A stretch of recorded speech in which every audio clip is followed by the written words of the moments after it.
Hello.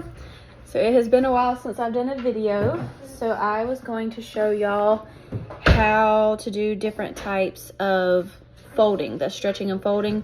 There's 3 different methods mainly. You can do stretch and folds, you can do coil folds, or you can do slap folds. So I wanted to show y'all 3 of those methods. So anytime you're working with dough, you need to make sure that your hands are at least a little bit wet.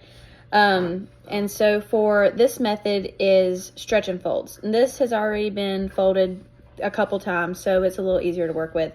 But I just want to show you how you do it. So stretch and folds are where you grab from the side, stretch it till it feels just about like it might tear, but you don't want it to tear. It's not the end of the world if it does, but stretch it, fold it over. And it's like 4 corners, you know, stretch it, fold it. If you have a dough, this is a pumpkin bread. So if you have a dough that's a little more watery, this will be a 5th one, but it's okay.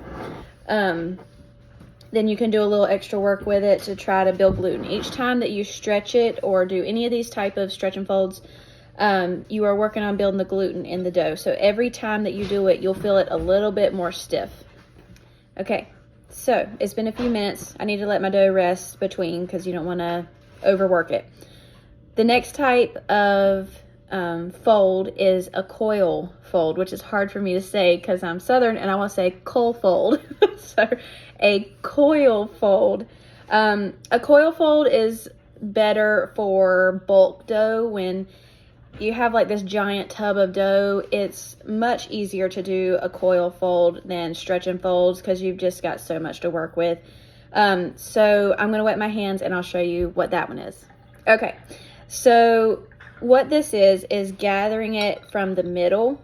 You grab it in the middle and let it hang like this, which is why it doesn't make so much of a difference with one loaf worth of dough. But essentially you would grab it, let it hang, and then plop it over, and then grab it up again. And you're kind of making like a giant cinnamon roll, grabbing it up, and like, it doesn't seem like it's doing a whole lot with one loaf, but it just gathers it together. Then you will turn it and do it from the other way and let that hang and kind of flop it into a roll.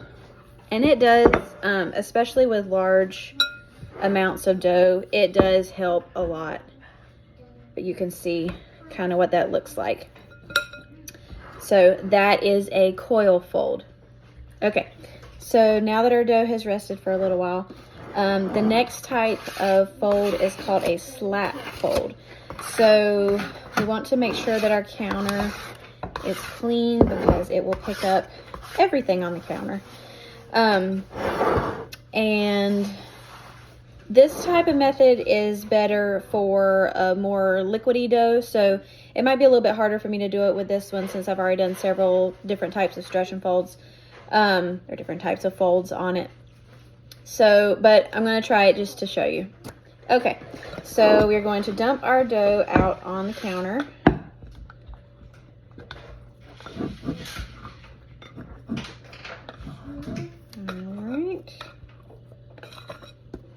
Okay, so after we're done with that, you're going to pick your dough up from the middle, just like we did with the other one, and slap it. Pick it up, pull, slap. Pick it up, pull, slap. Pick it up, slap. See, my dough's already been worked quite a bit, so it's not going to slap as much as it should. But you can see, like, see how much tighter it's getting.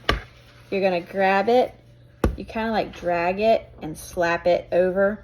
But my dough already has tension to it, so you can't see it as much. But it is making it very firm. Actually, can't believe how well that's working. I've never personally wanted to do this method, but I may start doing this.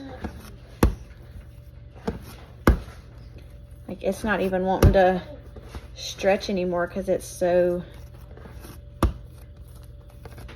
built. Look at that.